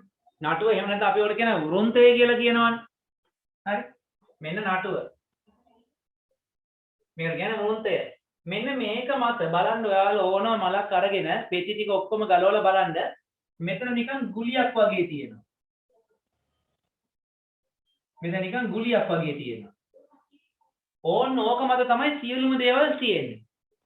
ඕක මත තමයි ඔක්කොම ටික තියෙන්නේ. මේකට කියන්නේ ග්‍රාහකය. ওই ග්‍රාහකයේ මත තමයි අර මණිපත්‍ර පිහිටන්නේ. ওই ග්‍රාහකයේ මත තමයි මණිපත්‍ර පිහිටන්නේ. අනන්නද කියන්නේ. මණිපත්‍ර හරිද? එතකොට මේ මණිපත්‍ර එහෙම නැත්නම් මණිය කියන එක පුෂ්ප ග්‍රාහකයේ මත වලල්ලක් වගේ වටේටම පිහිටලා තියෙනවා. මේක කොළ පාටයි. ඇයි කොළ පාට? කොළ පාට තියෙන මොනවද තියෙන නිසාද? මේ කොළ පාටේ හරිතප්‍රද තියෙනවා. හරිතප්‍රද තියෙනවා නම් මෙයාට කරන්න පුළුවන් දෙයක් තියෙනවා. මොකද්ද? ප්‍රභා සංශ්ලේෂණය. ප්‍රභා සංශ්ලේෂණය කරාම මෙයාට ලැබෙන දෙයක් තියෙනවා. මොනවද? ප්‍රභා සංශ්ලේෂණය කරාම ශාකයකට ලැබෙන දෙයක් තියෙනවා. මොනවද ඒ ලැබෙන්නේ? ශාකය ප්‍රභා සංශ්ලේෂණය කරලා නිපදවා ගන්නේ මොනවද? ග්ලූකෝස්. ඒ කියන්නේ ආහාර. ග්ලූකෝස් තමයි ආහාර. මෙයා ආහාර නිෂ්පාදනය කරන්නේ මොනවටද? මේ පුෂ්පයේ වර්ධනයට. ඔන්න ඒක බලන්න. මණිපත්‍ර මේ පුෂ්ප ග්‍රාහකය මත වලයාකාර වලල්ලක් වගේ පීඩනවා. මණිය කොළ පාටයි. හේතුව මෙයාගේ හරිතප්‍රද තියෙනවා. හරි. හරිතප්‍රද මගින් මෙයා ප්‍රභා සංශ්ලේෂණය කරලා පුෂ්පයේ වර්ධනයට අවශ්‍ය කරන ආහාරය කියන පෝෂණය සපයනවා. ඒ වගේම පුෂ්පය ලපටි අවධියේදී සම්පූර්ණයෙන්ම ආරක්ෂා කරන්නේ රැකවරණය දෙන්නේ මෙන්න මේ මණිපත්‍ර. හරි. මෙන්න මේ විදිහට සම්පූර්ණයෙන් පුෂ්පය වහගෙන එයා ලපටි අවධියේදී එයාව ආරක්ෂා කරගන්නවා. හරි. එතකොට දලපත්‍ර එහෙනම් දලපත්‍ර ඔක්කොම එකට ගත්තම දලපත්‍ර සියල්ලම එකට ගත්තම ඒකට නමක් කිව්වා. මොකක්ද ඒ කියපු නම? මුකුටය. දලපත්‍ර සියල්ලටම එකට කියපු නම තමයි මුකුටය. මේ තියෙන්නේ මේ දලපත්‍ර ඔක්කොම ටික එකට. මේකට කියනවා මුකුටය. ඇයි මේ මුකුටයක් තියෙන්නේ? මුකුටයක් තියෙන හේතුව තමයි දැන් මලක් හැදෙනවා නම් මලක පුංජම්මාණු ඒ කියන්නේ පරාග තියෙනවා. ඊළඟට ජායා ජන්මාණු තියෙන ඩිම්බ කෝෂය තුන. එතකොට මේ පුංජම්මාණු ඒ කියන්නේ පරාග තවත් මලක කලංක මත තැන්පත් වෙන්න ඕනේ. එතකොට එක් මලක පරාග එක් පුෂ්පයක පරාග තවත් පුෂ්පයක කලංක මත තැන්පත් වුණාම අපි ඕකට කියනවා පරාගණය වුණා කියලා. මේ පරාගණය වීම කියන එක වෙන්න නම් මේ පරාග වලට ඇවිදගෙන ගිහිල්ලා වැඩි කරගන්න බෑ. එහෙනම් මේ පරාග මොකක් හෝ ක්‍රමයකින් ඊළඟ වලට යන්න ඕනේ. ඒ යන ක්‍රම තමයි එකක් සතුන් මගින් ප්‍රධානම ක්‍රමය. සතුන් මගින් යනවා. ආයි සුළඟ මගින් යනවා. ආයි ජලය මගින් යනවා. ඔන්න අවස්ථා තුන. බොහෝ විට සිදු වෙන්නේ සතුන් මගින් මේ පරාගණය. මේ සතුන් මගින් පරාගණය වෙන්න නම් මේ සතෙක් මල ළඟට ආකර්ෂණය වෙන්න ඕනේ. මල ළඟට ආකර්ෂණය වෙන්න නම් ඒ සතාට මල ළඟට ආකර්ෂණය වීම සඳහා හේතුවක් තියෙන්න ඕනේ. නැතුව එන්නේ නිකන් එන්නේ නේ. අපේ ඉනක අපේ කොල්ල කෙල්ල එහෙම තැන් තැන් වල හේතුවක් නැතුව ඇවිදලා හිටියට මේ සත්තු කියන කට්ටිය හේතුවක් නැතුව කොහෙවත් යන්නේ නැහැ. හරිද? මේ සතුන්ට කෘමි සතුන්ට ඒ මල ළඟට එන්න නම් එයාට මොකක් හරි හේතුවක් තියෙන්න ඕනේ. හේතු තමයි එක්ක ලස්සනයි මේක. පාට ලස්සන මේ සතුන් ආකර්ෂණය වෙන ආකාරයේ ලස්සන මල වර්ණවත් මල. ඒ වර්ණවත් බව ඇති කරන්නේ මෙන්න මේ මුකුටය. එහෙම නැත්නම් සුවඳ. ඒ සුවඳ මේ මුකුටය හා සම්බන්ධව මෙයාගෙන් නිකුත් වෙනවා සගන්ධ තෙල් වාෂ්පයක්. මේකෙන් තමයි සුවඳ වාෂ්පය නිකුත් කරනවා මේ පෙති වලින්. හරි. අනේ එහෙම නැත්නම් මේ පුෂ්පයේ මේ යටහරි ග්‍රාහකයට කිට්ටුව තියෙනවා මදු කෝෂ. ඒ කියන්නේ පැණි. හරි. ඒ ක්‍රම මගින් තමයි සතුන් ආකර්ෂණය කරන්නේ. ඒ පුෂ්පයකට සතුන් ආකර්ෂණය කිරීමේ ප්‍රධාන ක්‍රමය තමයි මේ වර්ණවත් මුකුටයක් තිබීම. වර්ණවත් මුකුටයක්. දිවා කාලයේදී විවිධ වර්ණයන්ගෙන් මේ සමන්විත මුකුට අපිට දකින්න පුළුවන්. දිවා කාලයේ පිපෙන මල්වල. රාත්‍රී කාලයේ පිපෙන මල් වර්ණවත් මල් වල දැකලා තියෙනවා. රැට පාට මල් පිපෙනවා දැකලා තියෙනවද ඔයාලා? පාට මල් නෑ. රැට පිපෙන මල් මොන පාටද? සුදු පාටයි. සමහර නෙළුම් වර්ග තියෙනවා රැට පිපෙනවා. රතු පාට එහෙම සමහර මල් තියෙනවා කලාතුරකින් වර්ණවත් මල් රැට පිපෙනවා. හරිද? මේ මල් වර්ග කීපයක් විතරයි. බොහෝ මල් සුදු පාටයි. හේතුව මොකද්ද? රැට පේන්නේ පාට නෙමෙයි. කරුවලේ අඳුරේ උනත් පේන්නේ සුදු පාට මල්.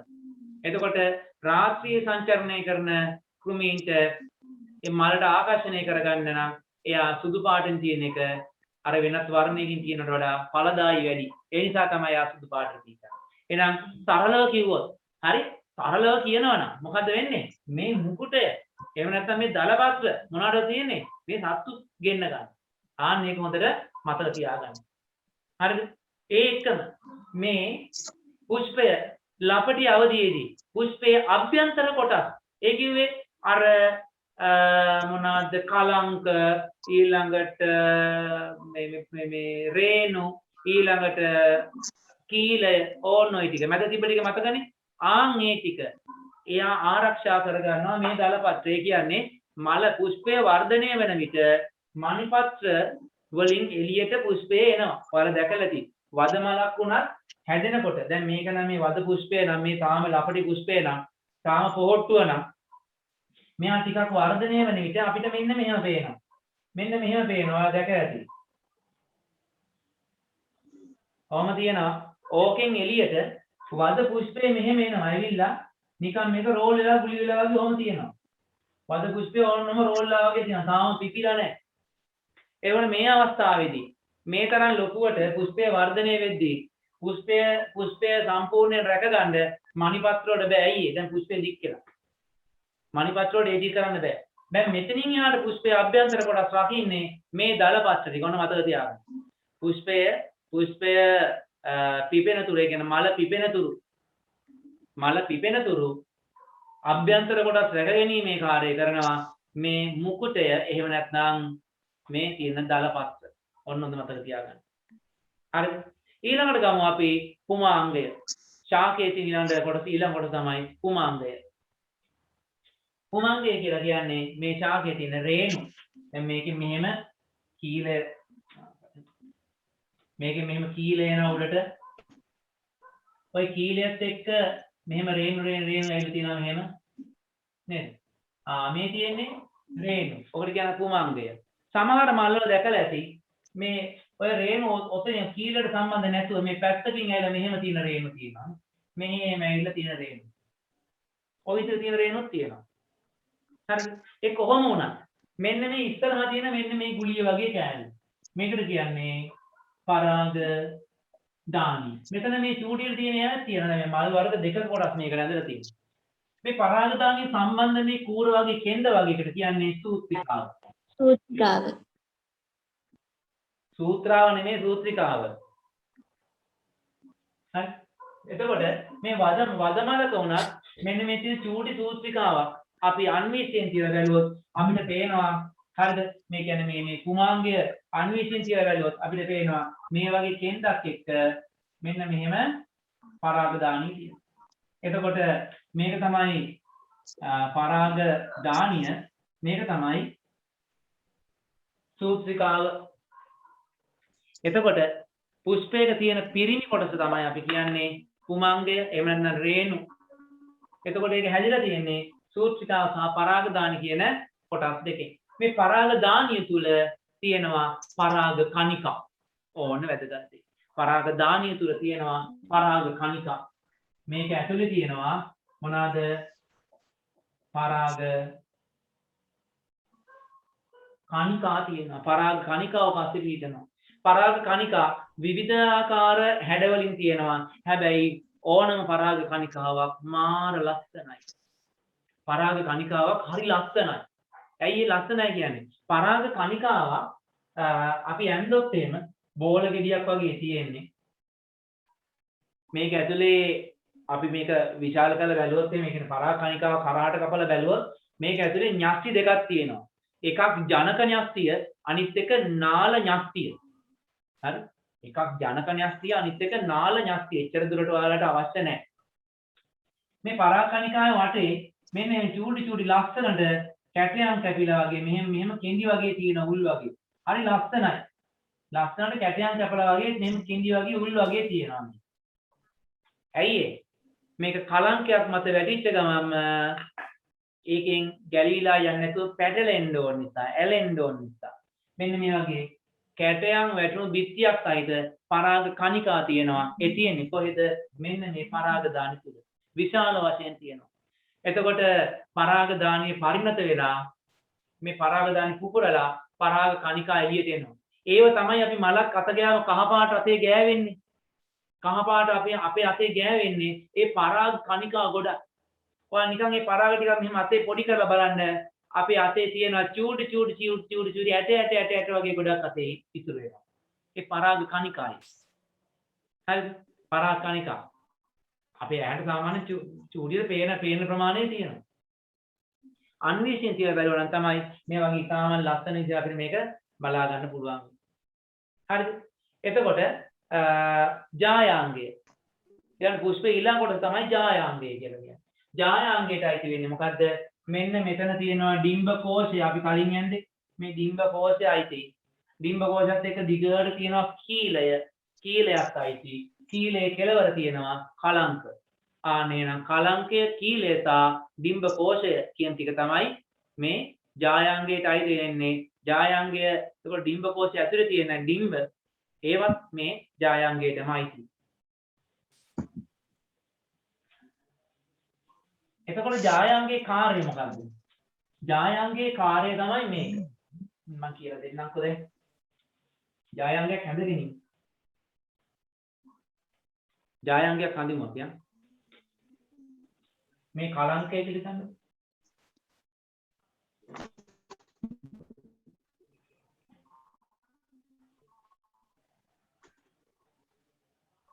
මේක කලංකය.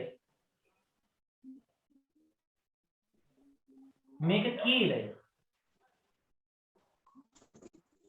මේක ඩිම්බ කෝෂය. මේක ඇතුලේ එකක්. මේක ඩිම්බය. එහෙම ගමුකෝ.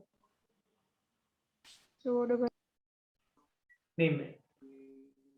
ජායාංගයෙන් කරන කාර්යය තමයි මේ පුමාංගෙන් නිකුත් කරන පුංජම්මාණු එහෙම නැත්නම් පරාග පරාග කණිකා. හරිද?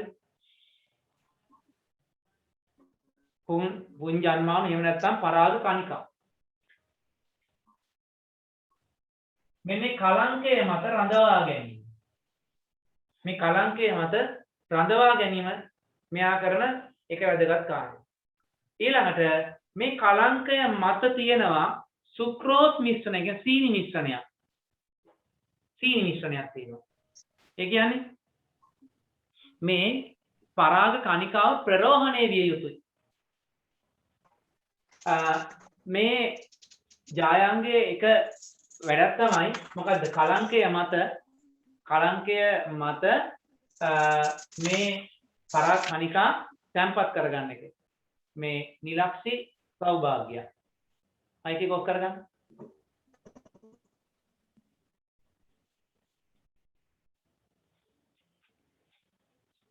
මෙයා තැම්පත් කරගන්න. එතකොට මේ කලංකය ඇලෙන සුළුයි.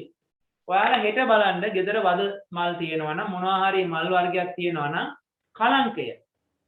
කලංකය අතින් අල්ලලා බලන්න. නිකන් අතේ ඇලෙන ගතියක් තියෙනවා. ඒ ඇලෙන්නේ ඇයි? මේ පරාග කණිකාව අලවල රඳව ගන්න ඕනේ. ඒ වගේම අපේ දීර්ඝයාවට ඔක දැනෙන්නේ නැහැ. මේක මත සීනි මිශ්‍රණයක් තියෙනවා. එතකොට මොකද වෙන්නේ? මේක ප්‍රරෝහණය වෙනවා. අපි කියන සාමාන්‍ය ප්‍රරෝහණය වෙනවා කියන පැලවෙනවා කියන එකනේ. පැලවෙනවා හා සමාන දෙයක් තමයි වෙන්නේ. මොකක්ද මේ පරාග කණිකාවෙන් චූටි මුලක් වගේ එකක් එනවා. හරිද? ඒකට අපි කියනවා පරාග නාලය කියලා කියනවා. පරාග නාලය. හරිද? එහෙනම් පරාග නලය කියලා කියනවා. මෙන්න මේ වගේ චූටි මුලක් වගේ මේක එනවා පහළ. මෙන්න මේ මුලක් වගේ එනවා. ඕක දිගට එනවා පහළ. මෙහෙම ඇවිල්ලා මේ කීලයේ දිගේ පහළට එනවා. ඇවිල්ලා මොකද වෙන්නේ? ඇවිල්ලා මෙන්න මේ ඩිම්බයත් එක්ක සම්බන්ධ වෙනවා. හරිද? මම ඔයාලට ඉස්සෙල්ලා කිව්වා මේ ඩිම්බයේ තියෙනවා ඤස්ති වර්ග දෙකක්. එකක් නාල ඤස්තිය. නාල ඤස්තිය මගින් නාලයක් හදනවා. ඒක පිටිපස්සේ තියෙනවා ඒකත් එක්කම තියෙනවා තව ඤස්තිය ජනක ඤස්තිය. ඒ ජනක ඤස්තිය මගින් තමයි මෙයා සංසේචනය කරන්නේ. එතනින් හරිය වැඩි විස්තර ඔයාලට අවශ්‍ය වෙන්නේ නැහැ. හරිද? ඕකේ තියෙනවා ප්‍රතිද්‍රව සයිඩ කියලා ගොඩක් જાති තියෙනවා. ඒව ඕනේ නැහැ ඔයාලට. දැනට මතක තියාගන්න මේක මෙතන ප්‍රරෝහණය වෙනවා. ඊට පස්සේ ඒක ඩිම්බය දක්වා එනවා. ආවට පස්සේ සංසේචනය කරනවා. හරිද? එතකොට ජායාංගයේ ගත්තොත් කලංකය, කීලය, ඩිම්බ කෝෂය කියන ප්‍රධාන කොටස් තුන තියෙනවා. ඩිම්බ කෝෂය ඇතුලේ ඩිම්බ පිහිටනවා. හරිද? එතකොට පුෂ්පයක ජායා ජන්මානු ලෙස ඒ කියන්නේ මේකේ තියෙන ස්ත්‍රී ජන්මානු කියලා කිව්වට කමක් නැහැ දැනට. හරි? ආනිය විදිහට ක්‍රියාත්මක වෙන්නේ මොකද්ද? ඩිම්බ. ජායා ජන්මානු විදිහට ක්‍රියාත්මක වෙන්නේ ඩිම්බ. ඩිම්බ. පුංජම්මානු විදිහට ක්‍රියාත්මක වෙන්නේ මොනවද? පරාග කණිකා. එතකොට පුමාංගයේ කාර්යය තමයි පුංජන්මාවන එහෙම නැත්නම් පරාග කණිකා නිපදවීම. එතකොට ජායාංගයේ කාර්යය තමයි පරාග කණිකා රඳවා ගැනීම සහ ඩිම්බ සංසේචනය කිරීමෙන් පසුව මොකද වෙන්නේ? ඒ ඩිම්බය බීජය බවට පත් කිරීම සහ ඩිම්බ කෝෂය ඵලයේ බවට පත් කිරීම. හරි. එතකොට ඔන්න දැන් අපි ඉගෙන ගත්තා මණිපත්‍ර වලින් කරන කාර්ය ඉගෙන ගත්තා. දලපත්‍ර එහෙම නැත්නම් මුකුටය මගින් කියන කාර්ය ඉගෙන ගත්තා.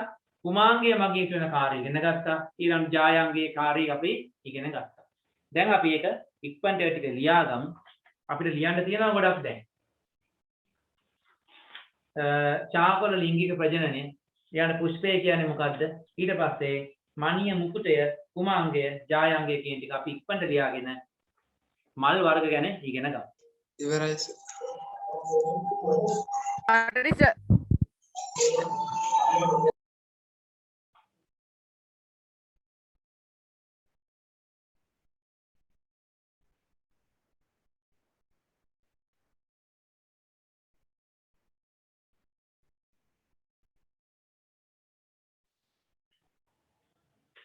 මණිය සහ මුකුටය දෙක ඉක්මනට ලියා ගන්න.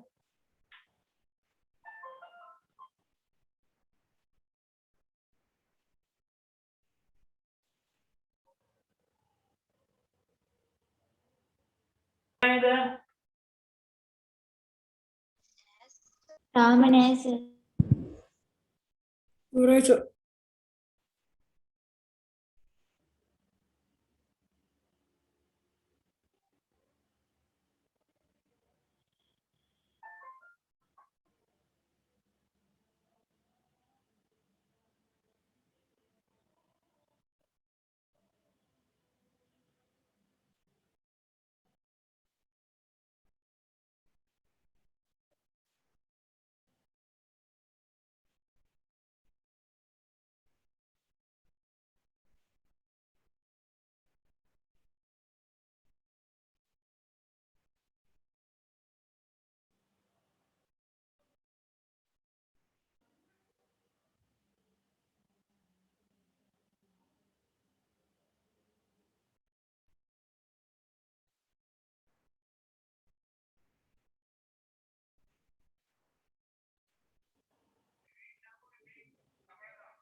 දැන් එහෙනම් අපි කතා කරන්නේ ශාකවල ලිංගික ප්‍රජනනය. ශාකවල ලිංගික ප්‍රජනනයේ ප්‍රජනක ව්‍යුහය තමයි පුෂ්පය. ඒක අපි ඉගෙන ගත්තා. පුෂ්පයේ කොටස් ටික ඉගෙන ගත්තා.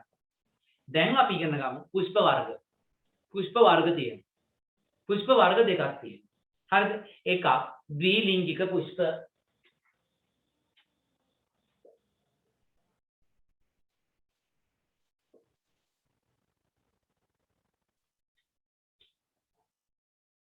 එකක් ද්විලිංගික පුෂ්ප.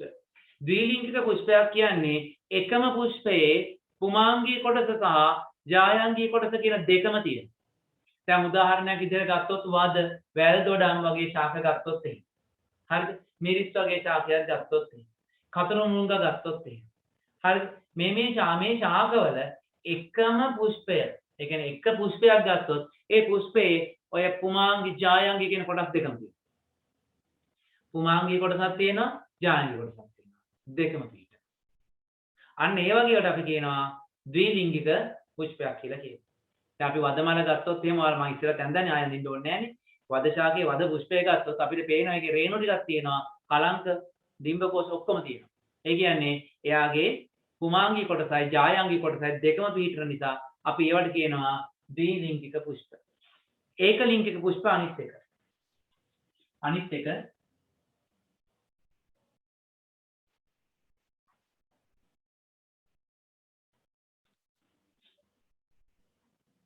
ඒකලිංගික පුෂ්ප. ඒ කියන්නේ එයාගේ පුෂ්පයක පිහිටන්නේ එක්ක පුමාංගී කොටස විතරයි. එක්ක ජායාංගී කොටස විතරයි. දැන් උදාහරණයක් ගත්තොත් එහෙම ඔයාලා දැකලාදී වට්ටක්කා. වට්ටක්ක හිටවන කට්ටිය දන්නවා වට්ටක්ක වල මල් වර්ග දෙකක් තියෙනවා. එකක් බොරු මල. බොරු මල කියන එක මේ වගේ.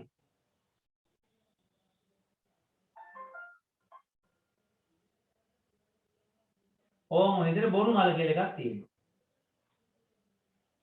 මේ මෙහෙම තියෙන ඒ කියන්නේ එයා මලක් පිපුණට ගෙඩියක් නැහැ. හරි. ආයෙ තියෙනවා ගෙඩි මල කියලා එකක්. ගෙඩි මල. ගෙඩි මල කියන එක දැන් ගෙඩියක් තියෙන යට.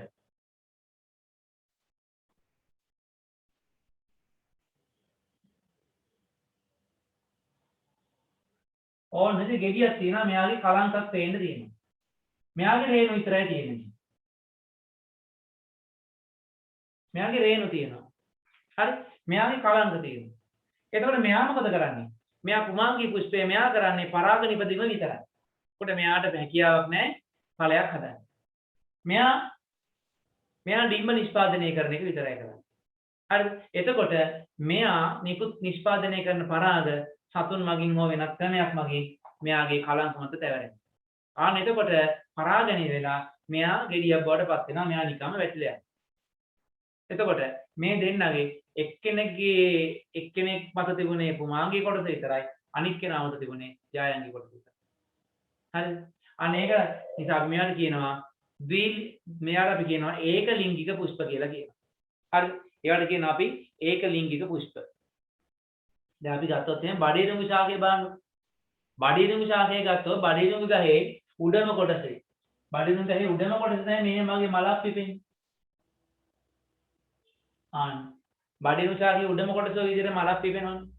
ඕකේ තියෙන්නේ පරාග විතරයි. පරාග ගොඩාක් හැදෙනවා. ඒක සුළඟේ පාවෙලා ගිහිල්ලා පහළ තියෙන මල. පහළ මොකද්ද තියෙන මල? බඩේරුඟු ගහේ පහළ මලක් දැකලා තියෙනවද? ඇයි දැකලා නැද්ද? අර දම්පාට රැවුල කියලා කියන්නේ අපි. බඩේරුඟු කරලත් එක්ක මෙහෙම මේ පහළට තියෙන මොනවාද මේ? මේ කලංක ගොඩක් තියෙන්නේ මේ. මලේ දිග තියෙන බෙදුණු කලංක. මේ රේණු නෙමෙයි දිග කලංක. ඔය අතින් අල්ල බලනකොට ඇලෙනවා අතේ. ඇයි මේ පරාක්කණික රඳව ගන්න මම කිව්වා ඇලෙන සුළු ස්වභාවයක් තියෙනවා කියලා. මේක අතේ ගනන්නේ ඇලෙනවා. මේ අපිට ගම් එක වගේ තියෙනවා. හරිද? එතකොට වට්ටක්කවල මේ බොරු මල කියන එක. ඒක පුමාංගී පුෂ්පයක්. ඊළඟට බඩේරුඟු වල මේ උඩින් හැදෙන ලොකු මල. ඒකත් පුමාංගී පුෂ්පයක්. හරිද? එයා පුමාංගී පුෂ්ප. එතකොට ජායංගී පුෂ්ප මොනවද? ජායංගී පුෂ්ප ගත්තොත් වට්ටක්කවල මේ ගෙඩි මල කියන එක. ඒක ජායංගී පුෂ්පයක්. ඊළඟට මොනවද බඩේරුඟු වල. බඩේරුඟු වල කරලේ හට ගන්නා මේ පුෂ්ප. ඒක ජායංගී පුෂ්පයක්. දැක්කනේ? එතකොට තනි පුෂ්ප තියෙනවා නම් දෙක ඒ කියන්නේ යාගේ පුමාංගී ජායංගී කොටස් නැතුව දෙක එකට නැතුව වෙනම තියෙනවා නම් අපි ඒවට කියනවා ඒකලිංගික පුෂ්ප. හරි? අපි ඒවට කියන්නේ ඒකලිංගික පුෂ්ප. ඊළඟට අපි ඒක ලියාගෙන ඊළඟ එක බලමු. ඒක ගෘහී ශාක සහ ද්විගෘහී ශාක කියන එක ඊළඟ බලමු. ඉක්මන් ලියා ගන්න.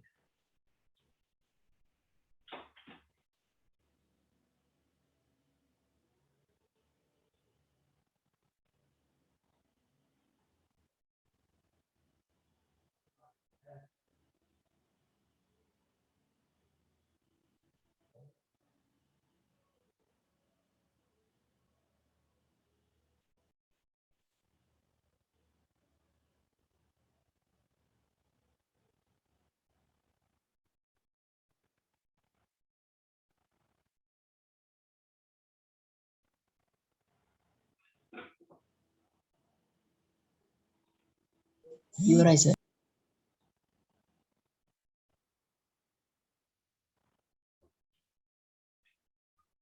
දැන් ඔය ඒකලිංගික පුෂ්ප හා ද්විලිංගික පුෂ්ප කියන එක හොඳට මතක තියාගන්න. ඊළඟට අපිට තියෙනවා ඒක ගෘහී ශාක සහ ද්විගෘහී ශාක. දැන් මේවා පටලව ගන්න එපා.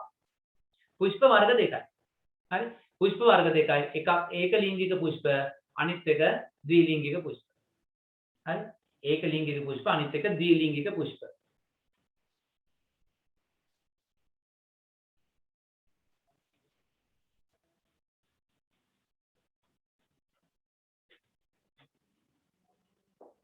පුෂ්ප වර්ග දෙකයි එකක්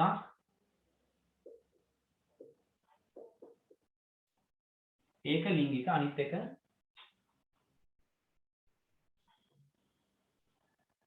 ද්විලිංගික. දැන් ද්විලිංගික නම් අනිවාර්යයෙන් ඉතින් මේ මලේ දෙකම තියෙනවානේ. ඒ කියන්නේ ඉතින් ඊහාට කතාවක් නැහැ. හරි? ඒකලිංගික පුෂ්ප ගත්තට පස්සේ පොඩි ප්‍රශ්නයක් තියෙනවා. හරිද? ඒ කියන්නේ සමහර ශාක ගත්තොත් උදාහරණයක් විදිහට අපි ගත්තොත් එහෙම පැපෝල් ශාකය ගත්තොත් පැපෝල් ශාකයේ සමහර ශාකවල තියෙන්නේ මේ කුමාංගී පුෂ්ප විතරයි. ඔයාලා දැකලා තියෙනවා මල් පැපෝල් කියන එක. මල් පැපෝල් කියන එක දැකලා තියෙනවද? අර පැපෝල් ගහේ දිගට වැල් වගේ මල් ගොඩාක් හැදෙනවා. ඒ වගේ ගෙඩි හැදෙනවා. නෑ. ඒ වගේ ගෙඩි හැදෙන්නේ නැහැ. හරි? ඒ වගේ ගෙඩි හැදෙන්නේ නැහැ. අපේ කට්ටිය එක දැක්ක ගමන් මේක මල් පැපෝල් ගහ කියලා කපලා දානවා. හැබැයි ඒක කරන්න හොඳයිද නැද්ද හොඳද නැද්ද කියන එක ඔයාලා මේ පාඩම ඉගෙන ගත්තට පස්සේ තේරුම් ගන්න. හරි? සාමාන්‍යයෙන් කෙසෙල් වගාව මේ පැපෝල් වගාව කරනකොට ඒ පැපෝල් වගාව ඇතුලේ ඉබේටම මල් පැපෝල් ශාක කීපයක් හැදෙනවා. ඒක ඉබේටම කෙරෙන දෙයක්. හරිද? ඒකේ හැදෙන්නේ පිරිමි මල්, ඒ කියන්නේ කුමාංගී පුෂ්ප විතරයි. ඒක හැදෙන්නේ කුමාංගී පුෂ්පේ විතරයි. හරිද? එතකොට අනිත් ඒවා ගෙඩි හැදෙන ඒවා ඒ ගෙඩි හැදෙන ශාකවල හැදෙන්නේ ජායංගී පුෂ්ප විතරයි. ඔන්න බලන්නකෝ. පැපෝල් ශාකේ ගත්තොත් එහෙම හරි? පැපෝල් ශාකේ ගත්තොත් එහෙම සමහර ගස්වල ඒ කියන්නේ එක ගස් වර්ගයක් තියෙනවා. ඒකේ හැදෙන්නේ පිරිමි මල් විතරයි. අනිත් ගස් ටිකේ ගැහැණු මල් විතරයි. පිරිමි මල්වි ගැහැණු මල්වි එකට හැදෙන්නේ නැහැ. අන්න ඒකයි තියෙන වෙනස. ඒ විදිහට හරිද? ඒ විදිහට වෙන වෙනම හැදෙන මේ කියන්නේ කුමාංගී පුෂ්ප එක ශාකයක ජායංගී පුෂ්ප එක ශාකයක හැදෙන ඒවා තියෙනවා. තව තියෙනවා මෙහෙම. දැන් පොල් ශාකය ගත්තොත් අර ලොකු පොල් මල කියලා වල කියනවනේ ලොකුවටනේ. අර ලොකුවට තියෙන්නේ ඒක පොල් මල කියලානේ කියන්නේ නේද? ඒක පොල් මල කිව්වට ඒක පොල් මලක් නෙමෙයි. හරි? ඒක පොල් මල් වගුරක්. ඒ පොල් මල කියන එක අරගෙන බලන්නකෝ ඔයාලා. ඒකේ තියෙනවා වීයට වගේ චූටි ඇට ගොඩ චූටි ඇට වගේ මල් ගොඩක් පොකුර වගේ තියෙනවා. ඕක අස්සේ ගැට වගේ බෝල කිරි වගේ තියෙනවා. පොල් ඇට්ටි. අපි කියන්නේ පොල් ඇට්ටි කියලානේ. නේද? එහෙමනේ තියෙන්නේ. එතකොට එතන මල් වර්ග දෙකක්. ඒ මොනවාද? අර චූටි වීයටේ වගේ තියෙන්නේ කුමාංගී පුෂ්ප. ඒ වයින් ගෙඩි හැදෙන්නේ නැහැ. ඊළඟට පොල් ඇට්ටි වගේ බෝල ගෙඩිය වගේ තියෙන්නේ. ඒක තමයි ජායංගී පුෂ්පය. ඒකෙන් තමයි ඒක පරාගණය වුණාම තමයි ගෙඩිය හැදෙන්නේ. පොල් ගෙඩිය වෙන්නේ ඒක. එතකොට පොල් ගහ ගත්තොත් කුමාංගී පුෂ්පයි ජායංගී පුෂ්පයි දෙකම එක ගහේ. නැකද? කුමාංගී පුෂ්පෙත් තියෙනවා ජායංගී පුෂ්පෙත් තියෙනවා දෙකම තියෙන්නේ එක ගහේ. හරි? අන්න ඒ විදිහට එකම ගහේ දෙන්නම ඉන්නවනම් එක ගෙදර දෙන්නම ඉන්නවා වගේ. හරි? දෙන්නම නෝනයි මහත්තයා දෙන්නම ඉන්නේ එක ගෙදර වගේ. හරිද? ඒ නිසා අපි කියන ඒවට ඒක ගෘහි ශාක.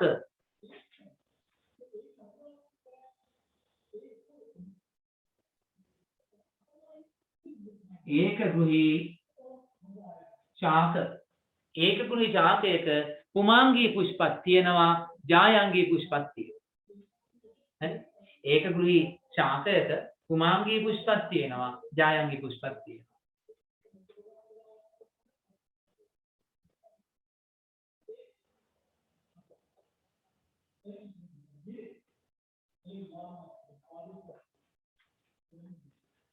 හරි? කුමාංගී සහ ජායංගී කියන පුෂ්ප වර්ග දෙකම පිහිටනවා නම් අපි අරගෙන ඒක ගෘහි ශාක. එතකොට අපි අරගත්තේ පැපෝල් ශාකය ගත්තේ. එක ගහක තියෙන්නේ කුමාංගී පුෂ්ප විතරයි. තව ගහක තියෙන්නේ ජායංගී පුෂ්ප විතරයි. සංසේචනය වෙනවනම් කුමාංගී පුෂ්පයෙන් පරාගය යන්න ඕනේ ජායංගී පුෂ්පේට. ඔය ජායංගී පුෂ්ප තියෙන ගහ දාන්න. ඒකවල දෙන්න ඉන්නේ දැන් දෙක.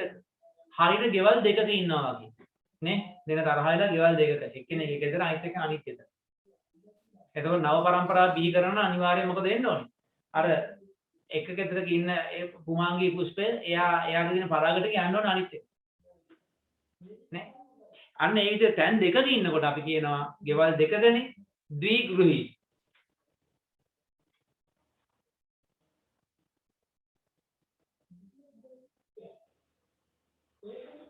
ද්විගෘහී ශාක. ඒ කියන්නේ කුමාංගී පුෂ්ප හරි පුමාංගී පුෂ්පය ඊළඟට ජායංගී පුෂ්පය කියන වර්ග දෙක වෙන වෙනම ශාක දෙකක පිහිටන්නේ. මේ දෙක වෙන වෙනම ශාක දෙකක පිහිටන්නේ. දැන් ඔන්න පැහැදිලි වෙන්න ඕන. ද්විලිංගික පුෂ්ප සම්බන්ධයෙන් මේ කතා නැහැ. ද්විලිංගික පුෂ්ප සම්බන්ධයෙන් ඒකකුණී ශාකවල තියෙන ඒකලිංගික පුෂ්ප. ද්විගුණී ශාකවල තියෙන ඒකලිංගික පුෂ්ප. ද්විගුණී ශාකයේ වෙනස තියෙන්නේ මොකද්ද? එක ගහක පුමාංගී පුෂ්පය තියෙනවා නම් ඒකේ තියෙන පුමාංගී පුෂ්ප විතරයි. අනිත් ගස්වල ජායංගී පුෂ්ප විතරයි. ද්විගුණී මේ ඒකකුණී ශාකවල එකම ගහේ පුෂ්ප වර්ග දෙකම වෙන වෙනම තියෙනවා. න වට්ටක්ක වැල ගත්තොත් ඒ වට්ටක්ක වැල ගෙඩි මල් සහ බොරු මල් කියන දෙකම තියෙනවා. ඒ කියන්නේ ඒක ඒකකුණී. හරි? අපහැදිලි නම් අහන්න ඕනේ. හරිද?